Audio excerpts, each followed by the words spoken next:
to do what?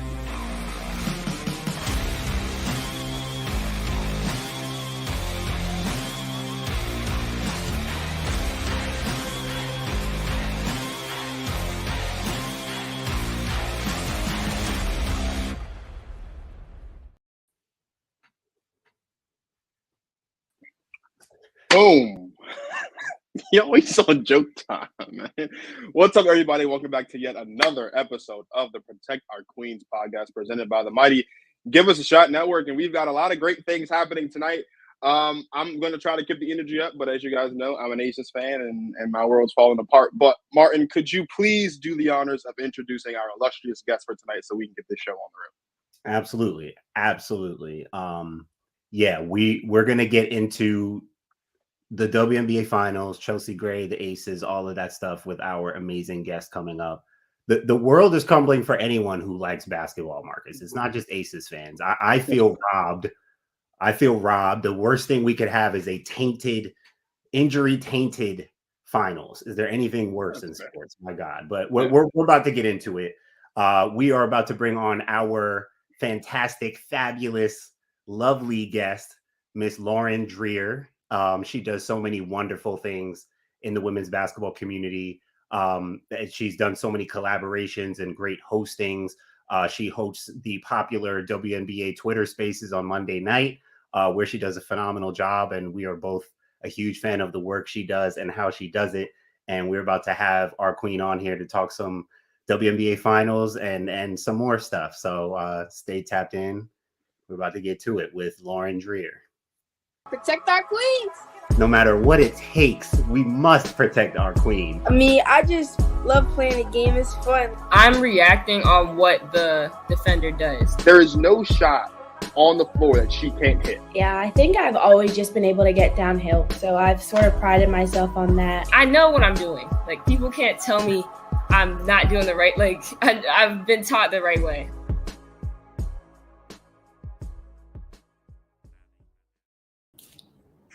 Hey, Dwayne Marcus, you know, we absolutely must, at all costs, we must protect our queen. Dreher, the big low, not the little one. Not the little one. Not the little one. Out The here. biggest. You see, I came on the track. I had to get my short. You know what I mean? You got the big low, man. This is big talk right here. The biggest. What's up, sis? How you feeling, bro? I'm good. Like Marcus, I'm an Aces girly, so I'm a little low, but we gonna figure it out. We're gonna pick it up. So it's what it is. Hey, Marcus, I don't know if you know this about our queen here, but she's an Aces fan and a South Carolina fan. So I just want to keep the record straight. This is the third time now that I've had something in common with our guests. I think we're off to a good start. Yes, I'm from Columbia, South Carolina, so it's ingrained. I went to South Carolina. It's 803. I love that. I love that. I love that. My mom is from Sumter, South Carolina. Oh, it's right down the road. I know Get out of here. You know Sumter? Yes. Girl, we might be cousins. Okay, period. I love that.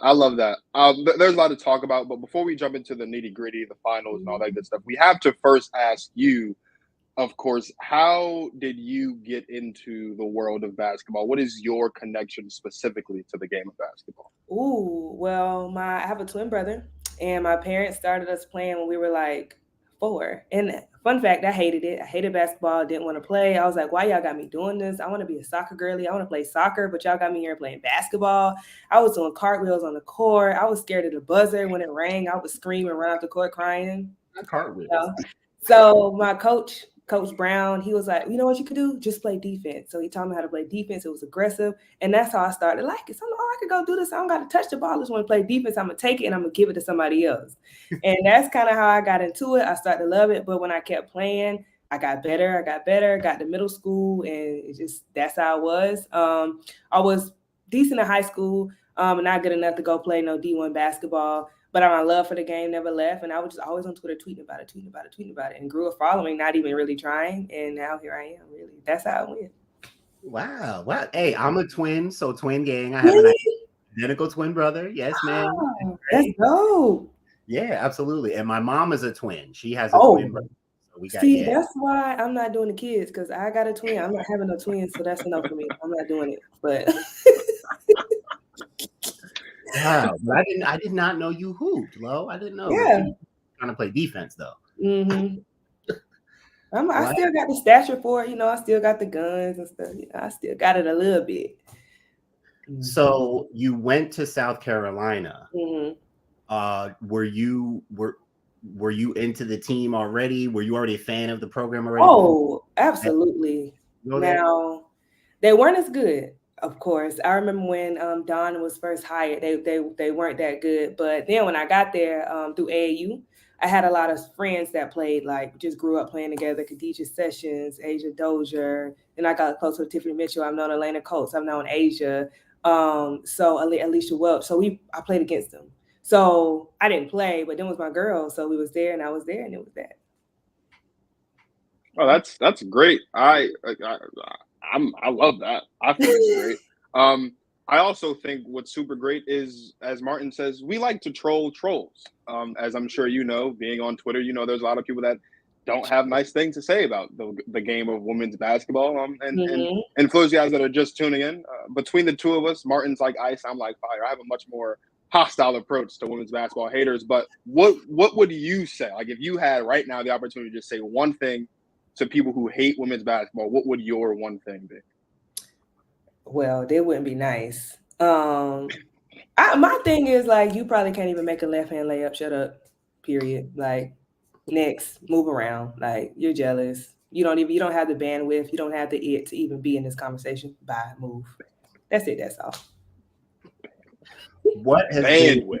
What has been your give us, like, just some of your observations about how you've seen the women's basketball game and community grow and evolve into where it is now? Like, what are some of the things There's a lot more people. What's it like now? Yeah. Oh, we got so many more people talking about it. You can, like, before it's still to a certain extent like a little subsection, even on Twitter, just talking about it. But now it's like you'll have a random person tweeting about the WNBA game, and it's like, wow, like you were tuned in. Now, because people I work with or I come into contact with every once in a while know I like basketball, so they're like, yo, I was watching that and that was good. So now I have people coming up to me, bringing it up in conversation.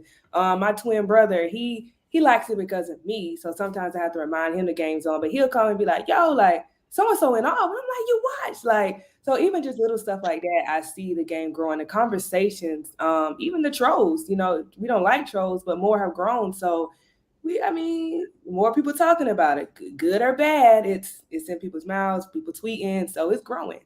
We love it.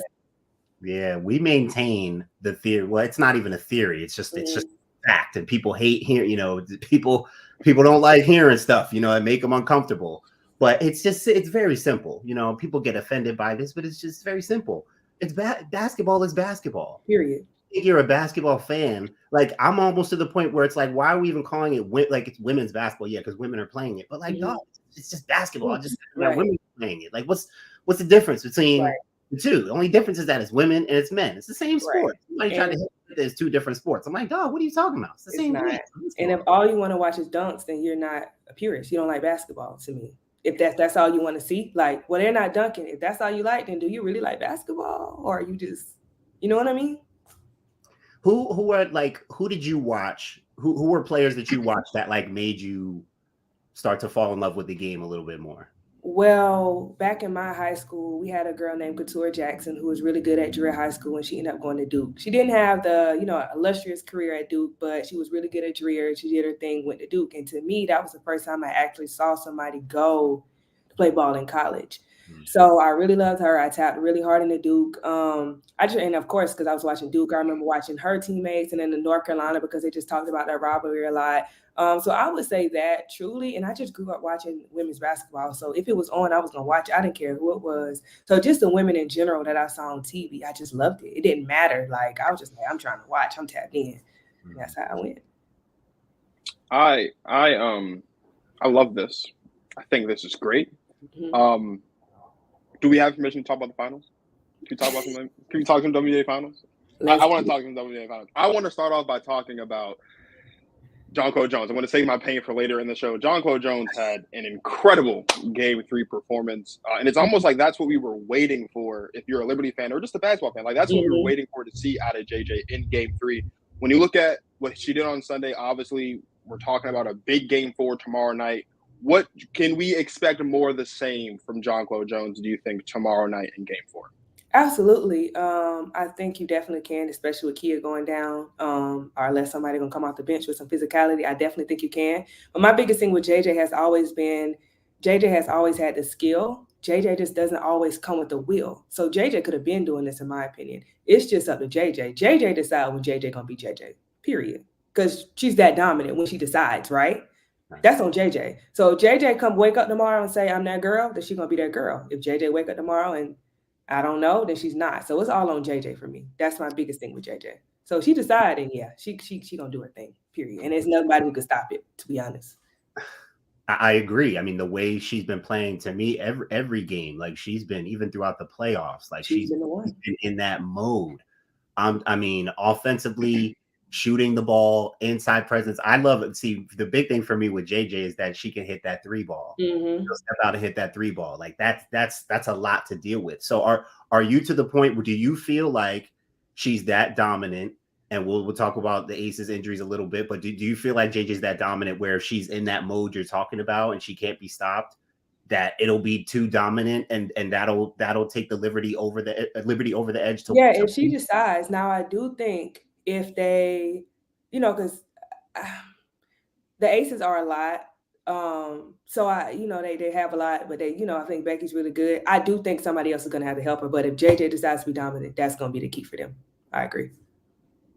For sure. I mean, you look at what JJ did defensively, especially over the last 2 games of this series, even though they didn't win the first 2. Like, she looked incredible defensively, and a lot of that had to do with what she was doing offensively. It also made it easier for Brianna Stewart to get into her rhythm. We saw in the third quarter of that game, I believe she had like 14 points, 2 blocks, and it really looked like, as I texted Martin aloud, of course, the series, she finally looked like an MVP for once this series in the third quarter. So we know what JJ brings to the floor offensively. We know what she brings to the floor defensively. We know how that impacts those around her. But not everyone around her has been doing what they need to do for the Liberty to be successful. When you look at Game 4 for the Liberty, not just JJ, who else needs to step up the most if the Liberty want to force a decisive Game 5 on Sunday? All of them, really. I think I'm not gonna lie, like all of them. Sloot has to run the team. I think sometimes they look a little off because she's a little off. And when you're the point guard, like I've been saying all season, good team, you need a good point guard, period. And we trying to get around it with the big guard thing. It's not, I don't like it. You need a good point guard. So Slutie has to step up and run the team. And I think if she does what she does, get everybody in place, you do this, everybody's moving, we rotating the ball, that elevates everybody. So I would guess the most would have to be Sloot because that gets everybody else in line, in my opinion. I absolutely agree. The Liberty do need, like, they need to help Jonquel Jones out. Like my thing is like she's expending a lot of energy. She's having to work really hard. She's got to rebound, she's got to defend, she's got to score, she's got to hit threes, she's got to keep the ball alive, she's got to change shots. Like she's got a lot of work to do out there. So that's where it's important for Stewie to play at somewhat of an MVP level. She's got to play, she got to look like an MVP out there. Like they all still have to be clicking. Like Sabrina only had 9 points, but those threes she hit early and just the way she played was a lot different in Game 3. I felt like the story of Game 3 for the Liberty overall was just the tone that they set physically. Like the first bucket of the game, if you remember, was Naj on a tip-in, like an offensive rebound tip-in, like 3 people around her, and she just kept it alive and it just went. That was their first bucket of the game. And like the whole tone of the game was set by Jonquel Jones being a roam help defender. She was just pulling up. Like she would just lead. Once she saw a drive, she would just pull up, meet you right there with her whole body. Like she was just everywhere. It was unreal. So I think everybody's got to be clicking, but I love your point about Sloot because she's got to be in rhythm. If she gets into any kind of rhythm, that's when the Liberty starts to look kind of scary. Yeah. Mm-hmm. I just feel like I need more from Sabrina Ionescu. I mean, I've been seeing there's people now. A lot of these people don't really watch the game, which it tells. But there's a lot of people who like treat Sab like she's the face of the WNBA. There's a lot of people who treat her like she's the best player on the team or the second best player on the team, and she's so not. But I need more from her. Like I need her to be who she was when she came out of college. I need her to be this 3-point queen that she became this season. She hasn't been that, despite the early three she hit in game 3. She hasn't been consistent enough offensively, and that to me has been the big problem when you talk about, again, the mismatch in the backcourt for the Liberty. Like, despite Chelsea Gray being down, they still need to step up and play better than what they've been playing in that backcourt in game 4 to win a championship or force a The one thing Sabrina did in game 3 that was most impressive for me was she got 11 assists. And that was something we challenged Sabrina on low, was like, how are you going to impact the game if you're not hitting threes?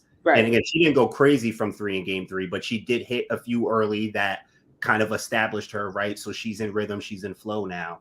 But really, she competed defensively. She's never going to be. I would say she competed. She was on Kia Stokes, though. Look, and so Lauren, I'm not letting that slide. She had a couple percent. I'm not saying she was locking in. I'm not. She had a couple drives on Jackie Young where she cut her off. She showed her body. Her body though. But I do feel like it was a really good adjustment for Sandy to put her on Kia. No, for sure. I think it was a very good. I think it was a phenomenal adjustment. But on the flip, this is nothing to do about the series, by the way. I think it was a great adjustment for the series because I said coming into it, the biggest thing was going to be defense and adjustments, and I think that adjustment was key for them. Mm-hmm. I do think, like Marcus is saying, for people who claim this to be one of the best people in the W, a face of the league, that's not acceptable going forward. You feel what you know what I mean? I think it's a perfect adjustment, and I'm not knocking that, especially in this series. But I think going forward, that needs to be her next step. You don't have to be the best defender. I don't think that's in her cards. But I need you to be better than having to be put on Kia Stokes. That's not acceptable to me. You know what I mean? But I do think it was a great adjustment. Here, I'm not great, perfect. Absolutely. It's just that the way the game isn't switching stuff, you can't hide her forever. Like she's gonna be on certain situations. She's gonna be on people. So she just has to compete and fight, which is the word Sandy Brondello used before game 3. Like y'all just gotta fight. Like Carolyn Peck used she had the bar before the game. You can't tiptoe into a bar fight. Mm-hmm. Like certain times, look, in basketball, it's not hockey, it's not football. Like it's finesse and nuance and skill involved. But sometimes when them girls, you gotta do what you gotta do. Gotta go in thinking like, hey, we about to buck up. We about to, you know what I mean? Like that. That's how they came in game 3. All of them. I think they all had that mentality. Mm-hmm. I think there is a level of physicality from the Liberty that I think, again, when you talk about their road to the finals, which was a big story heading into this because they had to deal with Washington, who's very physical. They had to deal with the Sun, who's probably the most physical, if not even probably, they're the most physical team in basketball. Like that physicality, they were able to bring that to the Aces. I just need more from the backcourt. Like Lo was saying, like Sloot has to be better. She has to be the floor general that we know that she can be, the floor general that was in charge of the floor when the Sky won the championship 2 years ago yesterday. Like Sab has to be better. I think Banaja Laney has to be better. Like the backcourt in general has to be better, and they have to take advantage of what is an unfortunate situation with Chelsea Gray not being able to play tomorrow night due to the foot injury.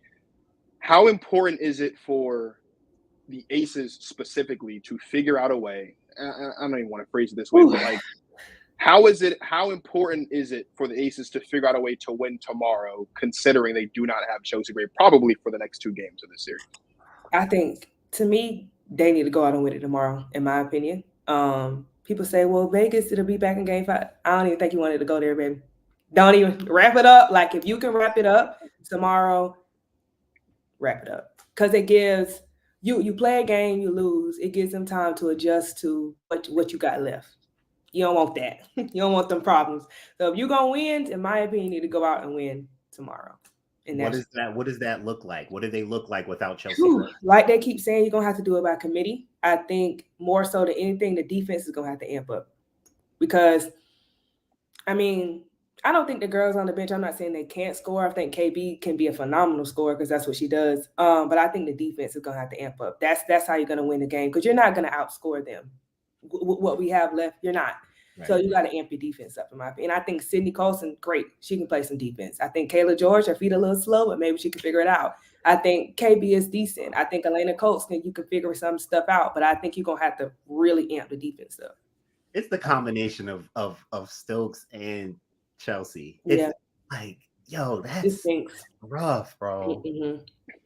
I didn't even know. I was at work, and I texted Martin the tweet that Christina Williams tweeted. I was at work in a meeting, and the tweet said, Kia Stokes is on crutches. I was like, what do you mean Kia Stokes is on crutches? I didn't even know Kia Stokes was on crutches. So that I agree. I think without just Chelsea Gray, obviously Chelsea Gray's the point guard, and she's obviously, the floor general, and she runs this offense immaculately, better than Jackie Young or Kelsey Plum could. And I love them both, but that's just reality. Right. Kia Stokes not being there, I think, though, is really the biggest deal to me, because she's stepped up to the challenge of having to go head up with JJ down low, having to go head up with Stewie down low. We saw how great she started off the game in game 2. We saw how she was fighting for boards in game 3 down low for Jay. That's the one for me that really hurts the heart, because they could maybe win this series without Chelsea, because we still know they have Asia, we still know they have Kelsey, we still know they have Jackie as well. But now you just have Asia down low. I am not. Yeah. I'm not convinced that Kayla George has what it takes. It stinks. But I mean, look, they handled business early. They got 2 wins. All they got to do is get 1. Just 1. And so, listen, if this is any testament to handle your business early, they did that. All they got to get is 1. So if they can figure it out, hey. This game, though, is huge. Like game 3, I'm watching the game. Liberty are responding. They're playing their best, most aggressive, most convicted basketball. And that leads it. So that just them doing that and responding and winning the game changes the series just a little bit. It's okay, y'all got a game, it changes. To see Chelsea Gray, like I literally felt the entire series shift. Like it's one thing just winning the game, but like, bro, now I'm thinking about how this is gonna go now. No Chelsea Gray, Kelsey Plum, Jackie Young basically lead it. I'm like, I just all I can think is vulnerable. I see them as a kind of a wounded animal right now. It's unfortunate. Vulnerable. Yeah, it's unfortunate because as bad as the Aces played, and as like you said, as good as the Liberty did, they were still. I was tweeting like they were in striking distance, the Aces, but they just playing so bad. It was just like you're not gonna catch them. Yeah. So as good as the Liberty did going into the in the 4th game, you said, okay, we played bad. We was in striking different distance. We know if we come out better next game, we could get it done. Yeah. But now Chelsea down, now Kia down, and it's just like, let's see. So, but and this about teams and about sports and just motivation. A lot of times, sometimes that creates an extra bit of motivation. It's like, all right, we're doing this for Chelsea now. Like we all out what everybody, Sydney, KB, like whatever you got, give it. One more game, just give one more game. We need it in this game. Shoot the shot if you're open. Jump on the floor, like whatever you got. We doing it in this game in New York for Chelsea, because sometimes that's that extra little spark to be like, all right, listen, they think we're vulnerable. Nah, we about to come out and smack them out in the beginning and be like, y'all that's what y'all thought. So the Lions can't rest either, but I feel like they know that. I love good stories. I love good storylines. Tomorrow has all of the necessary ingredients for a legacy game for Asia Wilson. Like tomorrow is the game where if the Aces win and Asia Wilson plays the way that I know she can play, the way that you know she can play, the way Martin and everyone else knows that she can play, and like she can cement herself as the best player in the game, like easily with a dominant performance, because you're talking about winning a championship shorthanded against this year's MVP and an MVP from 2 seasons ago. Like 2 of the last 3 MVPs are on the other team. You have a chance to beat them basically by yourself. You have a chance to prove why you're the best defensive player in basketball, why you're the best player in basketball. You have a chance to prove that you are already at 26 years old going to go down when you're done as one of the best, if not the best, to ever do it. That is what is keeping me somewhat happy and somewhat high spirits, is that I know I just need look. We know Asia Wilson's signature, and we know when she gets that tough and one, and she stops that left leg. Like we know it's on and popping. Like that's what I need. I need to see that leg get stomped one a good time early on in the game, and I'll feel good. But tomorrow has everything, all the ingredients for a legacy game, and every time Asia Wilson has to step up after when like she does it. There's never been a point in her career when all eyes have been on her, and people are counting her out, and she hasn't exceeded any expectations that people have for her. So I'm fully expecting, not just because I'm a fan, but I'm fully expecting Asia Wilson to have one of those vintage Asia Wilson games tomorrow and bring home a championship for the Aces. Agree. Retweet. They're about to be going to her early. Why? I do feel like they're gonna really go to her early and often and really go through her with Chelsea out. Like I don't think they're gonna I think Kelsey Plum has got the ball's in her hands. Like she's got to score. She might even go for a 30 ball, but I think they're doing well. Shout out to her because I'm hard on her. KP's doing really well. She's averaging 26 She's averaging 26 in the finals. Yeah. Martin told me the other day I need to be more appreciative. And I'm like, it's something I'm not appreciating. It's that like I know Kelsey can do this. Right. And I've also seen Kelsey like just look lost out there and just be doing like she just looked lost out there sometimes. That's why I be trying to tell Martin, like, bro, like I get it. Like this is who Kelsey is, but this is also like she just be doing crazy stuff sometimes. And it's hard to get behind her. Right. I'll be like, girl, what are you doing? Like why are we doing that? Like some days I'm like, yeah, KP. I'm like, KP, don't touch the ball. Go ahead, girl. KP airballed a 3. I think it was like at the end of the third or the beginning of the fourth. And I texted Martin and I was like, thank you, Kelsey Plum. And he was like, Plum dog. I was like, no. She just airballed a 3. Martin's like, people airball 3s. I'm like, yeah, but because she had just hit like 2 3s. She was the only one. She had like 15. Yeah, but when she does it, it hurts more when she does it because it's like shoot a bad shot. Kelsey shoot a bad shot. She ain't never seen a shot she don't like. That's true. Yeah, that's true. No, that's a fact. Every shot is a heat check.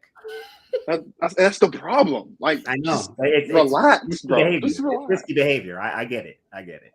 So here's the thing, right? And I kind of talked to Martin about this a bit as well because Kelsey is averaging 26.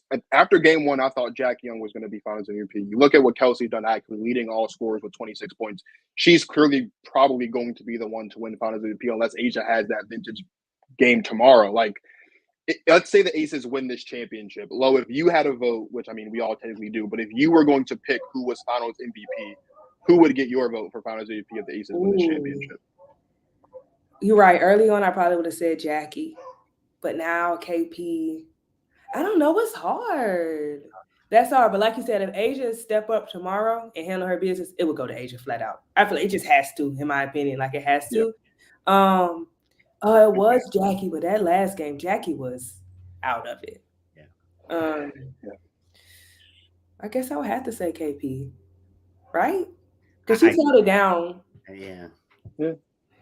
It'd have to be unless Asia gives us that game that we know that she has, and that game that she hasn't quite had yet. Unless she gives us that game tomorrow, it would have to go to KP, and then I guess I would have to be nicer to her. Look,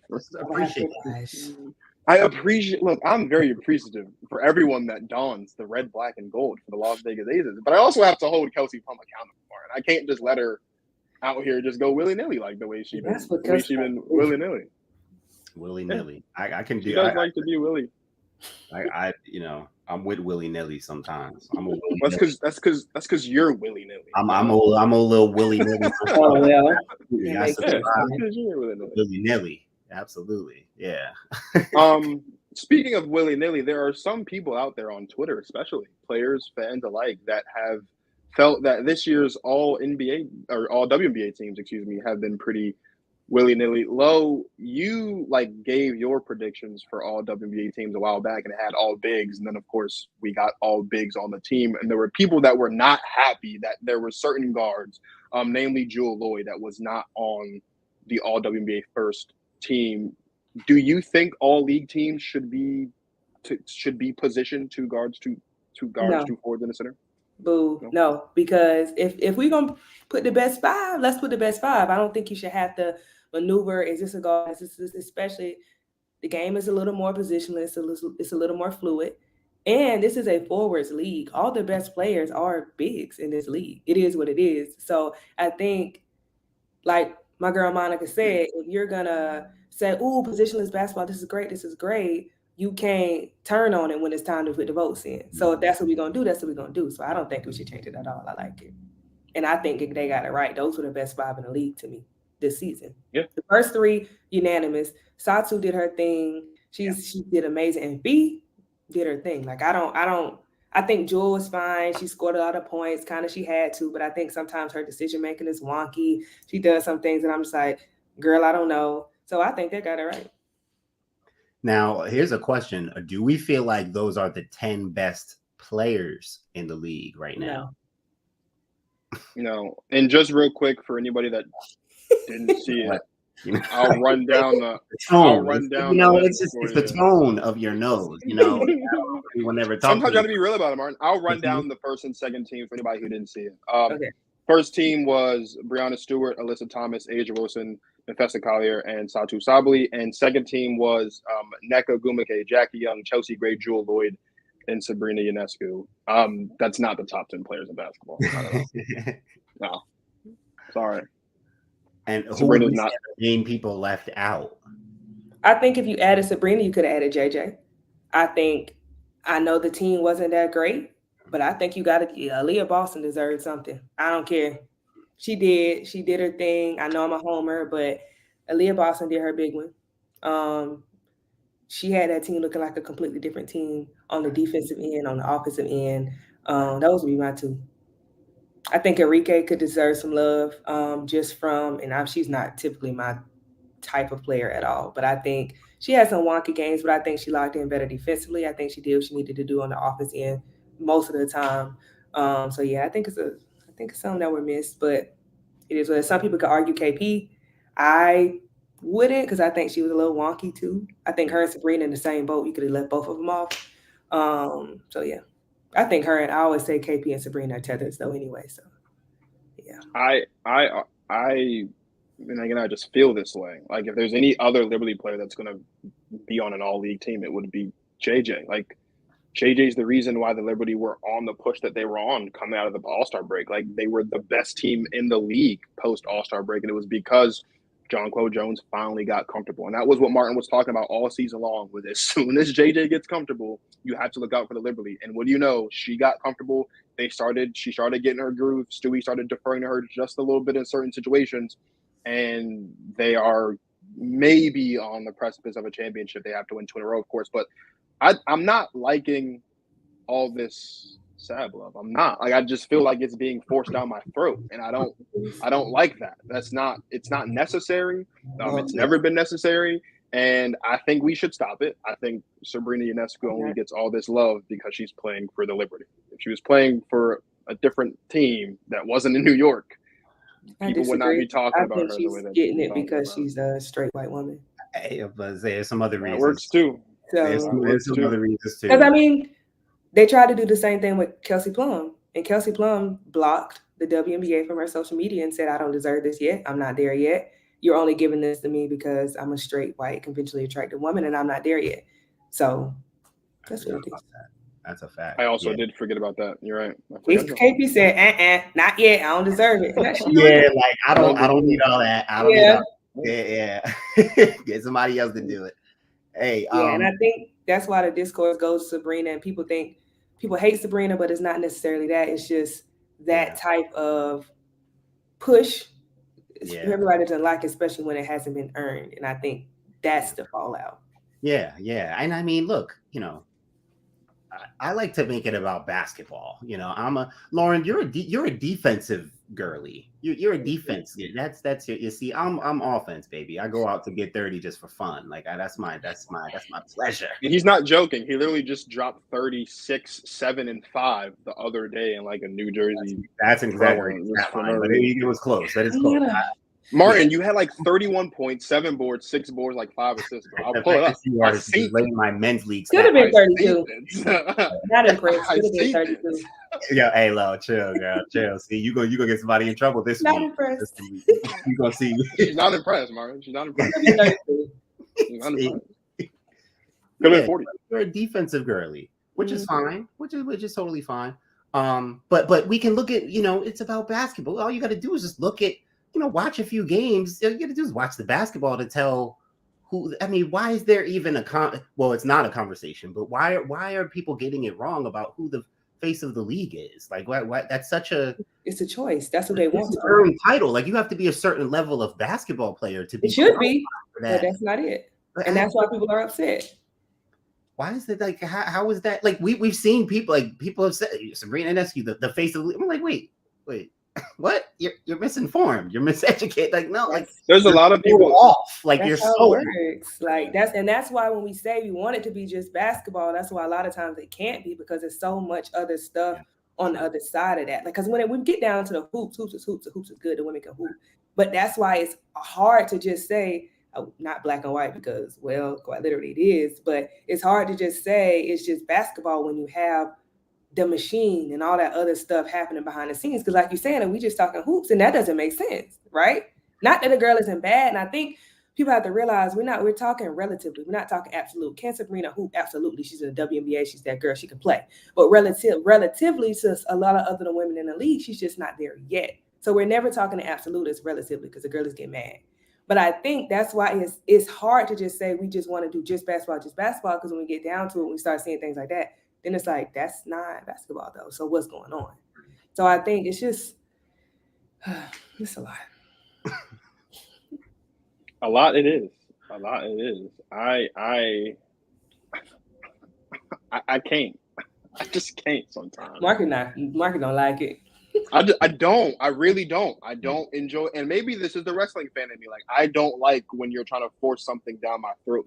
And I know that it's not the case. Like, that's not what it is. Like, I know who the best player in the league is. I know who should have been MVP this year. She definitely should have been third place. But that's another conversation for another day. Like, I know who deserves what thing. And like, I just, when I think the beautiful thing about women's basketball fans is, like, it's like they can see through the BS. Like, they can see, like, yeah, this is not what's really happening, because I know what's really happening, because I watch all 40 games and I watch every single player, and I know, like, what's happening and what's not. And what you're telling me is happening isn't really what's happening. So stop telling me that's what's happening. So yeah, Martin's, like I told you, Martin's a lot more level. He's just like, oh, it's okay, bro. Like, let's just talk hoops. No. I don't know. Like, I don't like it. And so that's. Hey, I'm kind of a Marcus. Let's start the revolution. Start it. Why not? Yeah, y'all are activists. Yeah. Yeah, I just need to meditate and go to bed. Crank it up. Martin just wants to inhale all the problems and exhale them out. Like, he don't ever want to just, I've got my little poster walking in the streets. Let's go. It's time to get the pitchforks and the torches out. Let's go. Wake it up. It's time to make it happen. Yeah, it's time to make it happen. Hey, Lo. So, given all we talked about and all we know now, what is your prediction for Aces? Aces. Period. Period. Never gonna switch up on my 803 girly, my hometown girl. 803 Aces. Period. I was prepared to come on this show today and act a newborn fool and act like I didn't have any home training, but the WNBA gods obviously wanted me to practice a little bit of humility. That's okay though. The Aces are going to win them all. Hey, Lauren is here for support. Like, it made sense that she's here, to give you some extra, like, you know what I'm saying? I appreciate it. I needed it. No problem. I got you. I was hurt. It's rough. No, it's rough. Yeah, Trust me. I told you, bro. I feel sad, bro. I picked the Liberties. So that's the only reason I'm kind of rooting for them. But it's like, I don't need a tainted finals, bro. I don't need that. Like, I wonder, and I know, like, they'll be happy if they win or not. But I know, even if as a competitor, it's kind of like, like, you don't want it. As a competitor, you'll be like, man, come on now. Like, I want to win, so I'm gonna be happy regardless. But I want to win. Yeah, win. I need to be y'all. Like, I want to know that you can't never say right. Yeah, right. I don't want that. I want to know. Right. That out. So I know, as a competitor, that's not something those girls want either. But is what it is. Well, we had talked. I brought it up last week with Candace. And how, like, it doesn't look like. I did see a quote out there from Becky today. I don't know if she was just joking about it, but with the injuries, she said something like, "Oh, I might have to see if Candace can suit up now." She was probably just joking. Yeah. But I was saying how, like, it's first of all, it's just crazy that they're in a position to win again, even without her. She played about half the regular season, but they're in position to win, if barely that, right? Yeah. They're still in position to win without her. I'm like, bro, bring her back for the three-peat. Now, depending on what's about to happen, win or lose, I'm like, bring her back. But especially now, if they lose, to your point, if they're like, man, we ain't have Candace, we ain't have Chelsea, Kia went down. It's like, nah. We definitely about to run it back. Like if y'all mess around and get us on this joint, man, they gonna come back like a hurricane next year. Yeah. I just hate it. I hate it for him. I hate it for Chelsea. I hate it for Asia. Don't get me started. I just feel like she does everything the right way. She got slighted because should have been, and it's like she came back, took it on the chin, kept doing her thing, kept working, came back, team came out even better. And it's just like, boom. I hate it for her, but such is life. I know she said she good and it is what it is. So I'm just going to take that from her because I'm not that, I don't got to like her, but I'm just take her lead. Every time I hear Asia talk after like she's been disrespected, it just reminds me that God's not through me yet because I don't have the humility to like. I'm gonna just be honest here. This is a safe space. I'm gonna just keep it a being. If I was Asia Wilson and somebody voted me 4th place, let alone I finished 3rd, if somebody voted me 4th place for MVP and I know I just had a career year and I just proved once again I was the best, like I wouldn't just be like, no, on to the next one. There would be a lot more pushback, a lot more hostility. So every time I hear Asia talk, it just lets me know that God not through me yet. He got there's some more things he need to work on me with because I don't have the humility. That's why he didn't give me that talent because he know I act. Oh yeah. Like, if you got me up there. That's why he left me. That's why I talk about sports. Yeah. Right. Asia. The real testimony here is that Asia is more of a Christian than both of y'all. So that's really testimony. That's the real testimony. Don't be like that, man. Don't be like that. Look, I do have one more question. Lauren says I'm right. Lauren agrees with me. You trying to fight it? Don't be like that, bro. Don't keep supposed to. That's why I do it though. I say what she don't say. I say it. Yeah, I'm glad that she has a coach in Becky Hammond who will say the things that she won't say. And Dawn. One thing about Dawn, Dawn ain't even no stone unturned. Asia. That's a fact, yo. Not at all. That's a fact, yo. I'm glad y'all said that too, because first of all, I love what Becky does every chance she gets, and every chance. Dawn pops every chance up on Twitter every chance she gets, like with the scripture or a word or just like baby girl, it is your time. I'll be reading them joints like yes. Like, you feel it in here. Like when Beyonce brought out Meg Thee Stallion in Houston, like yes, man. I'm like sitting here like yes. That's she got it. That's why she got him. She got me to say what she don't want to say. Because I said. Mm-hmm. Let me just ask one more question. Let's say my worst nightmare happens and we're talking about a game 5 on Sunday. Mm-hmm. Is there a chance, and let's assume Chelsea Gray doesn't come back and Kia Stokes doesn't come back for game 5, is there a chance the Aces can still win that game 5, despite the fact that all the momentum would be firmly in the Liberty's corner at that point? Man, I don't know. I think if you let the momentum swing back, I don't know. Just so many questions because I don't even know what to expect because I don't know what it looked like. Like, I don't even know what to put in my head right now because I don't have any expectations because I just don't know. I don't even know what we're looking at. Like, it's going to be like a brand new team. I have no clue. Right. It's really like series just change from game to game naturally. And again, like this is just such a huge shift. I feel like this next game is going to look so different from the first 3. Yeah. Last question from me. I'm pretty sure for now, Lo.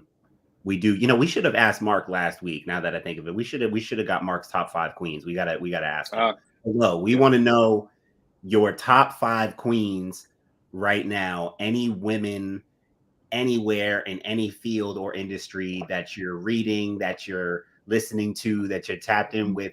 Any women in your life that you admire, that you're connected to, or otherwise, that are giving you that queen low energy, give you that big low energy that you need right now? Ooh, I will always say my mama because she always like, you there, girl. Asia because she is I always call Black girls girls, and she carries that, and she is that, and she embodies that, and she's from my city. I'm always throw in Dawn, Cheryl Swoops as well, because she is that girl. And let's see, Carissa. She's great. She pours into me all the time if I'm having a bad day, all of that. So that's my 5. Then my dogs, they rocking, they hold me down, they give me the energy to get up every day and be big low. Period. Not the little one. Not the little one. Never. At all. Ever. Never the little one. Never. Who gave you Big Low? Where did that come from? I don't know. My head. Well, first of all, I was a teacher, right? Low came from I didn't want my kids to find my social media, so I put low. That's literally where it came from. It's nothing. It's just that and big because I'm just the biggest. It's the biggest. It's the biggest. That's easy. What else? That's the easy part.